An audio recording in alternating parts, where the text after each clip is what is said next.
आप सभी लोगों को मेरा नमस्कार। और आज का पहला प्रश्न है, किसी शिक्षक के लिए सुनना महत्वपूर्ण है ताकि वह ऑप्शन है अधिगमकर्ता की आवश्यकताएं पूरी कर सके, ज्ञान प्राप्त कर सके, अधिगमकर्ता को प्रसन्न रखा जा सके, अधिगमकर्ता द्वारा की गई प्रगति का मूल्यांकन कर सके।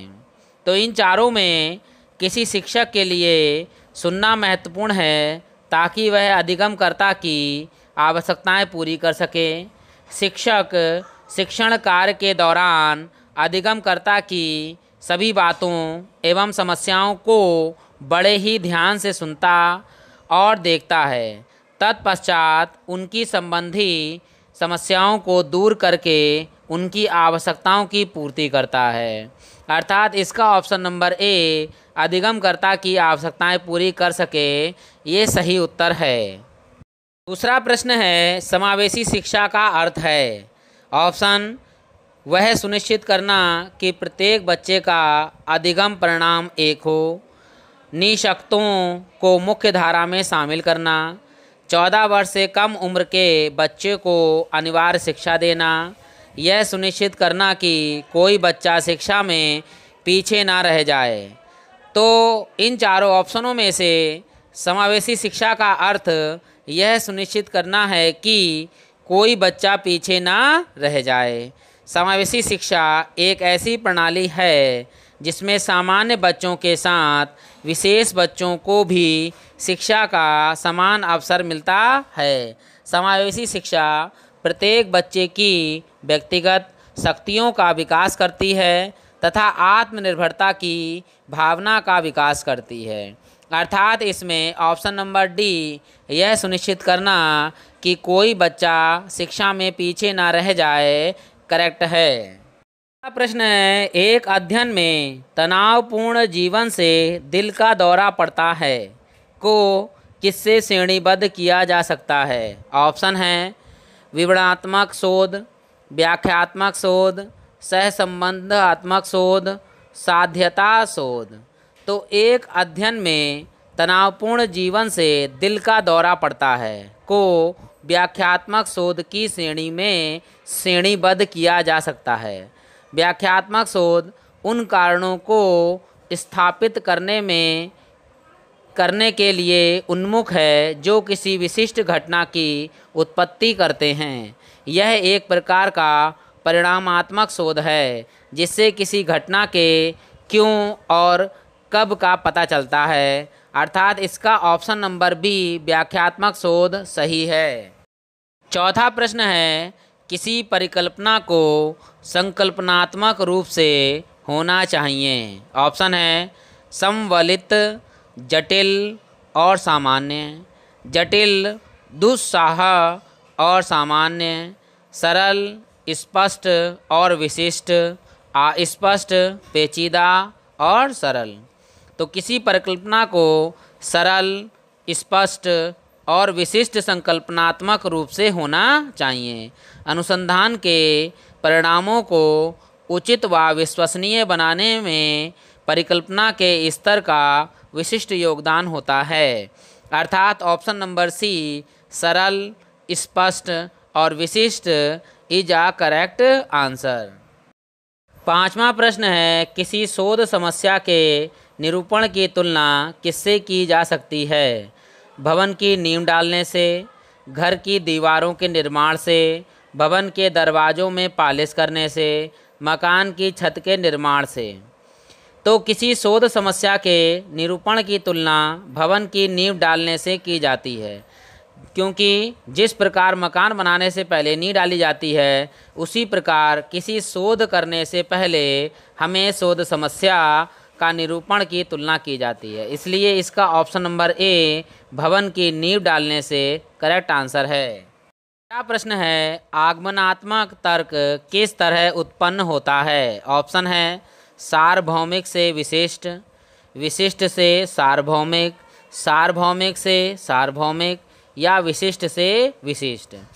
तो आगमनात्मक तर्क विशिष्ट से उत्पन्न होकर सार्वभौमिक की ओर अग्रेसित होता है।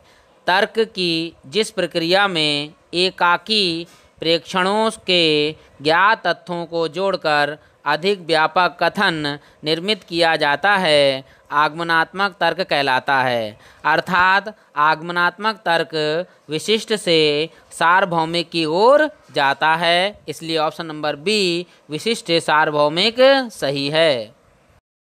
7वां प्रश्न है, ऑडियो और वीडियो कंप्रेशन में RGB का अभिप्राय है। ऑप्शन है red, grey, blue, red, green, blue, red, green, black, red, grey, black. तो ऑडियो और वीडियो कंप्रेशन में RGB का अभिप्राय रेड, ग्रीन, ब्लू से है। हमारे कंप्यूटर की स्क्रीन छोटे छोटे बिंदुओं से बनी होती है जिन्हें पिक्सल कहा जाता है, इसलिए ऑप्शन नंबर इसका B red, green, blue correct है। 8वां प्रश्न है, निम्नलिखित में से कौन सा वेब ब्राउज़र नहीं है। ऑप्शन है internet explorer, Mozilla Firefox, Google Chrome, Yahoo. तो वेब ब्राउज़र एक प्रकार का सॉफ्टवेयर प्रोग्राम है जो इंटरनेट पर मौजूद जानकारियों को IP एड्रेस की मदद से उपयोगकर्ता को उपलब्ध कराता है। अतः स्पष्ट है कि याहू ब्राउज़र नहीं है, बल्कि यह एक सर्च इंजन है, इसलिए इसका option number D Yahoo correct है, क्योंकि याहू एक वेब ब्राउज़र ना होके सर्च इंजन है। प्रश्न है, निम्नलिखित में से किस शिक्षा आयोग की रिपोर्ट में उपशीर्षक राष्ट्रीय विकास के लिए शिक्षा दिया गया था। ऑप्शन है राधाकृष्णन आयोग, मुदालियर आयोग, कलकत्ता विश्वविद्यालय शिक्षा आयोग या कोठारी आयोग। तो इन चारों में कोठारी शिक्षा आयोग की रिपोर्ट में उपशीर्षक राष्ट्रीय विकास के लिए शिक्षा दिया गया था।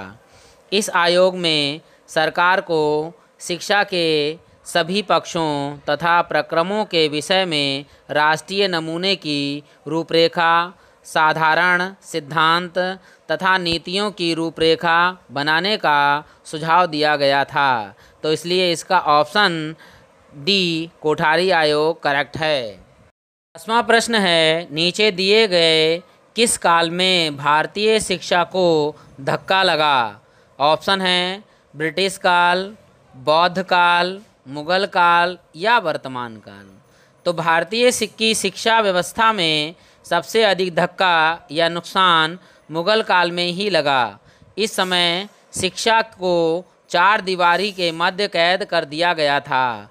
मुगल कालीन भारतीय शिक्षा व्यवस्था में सबसे अधिक महिलाओं की शिक्षा प्रभावित हुई और इसी कारण महिलाएं लगातार समाज की मुख्य धारा से अलग होती गईं।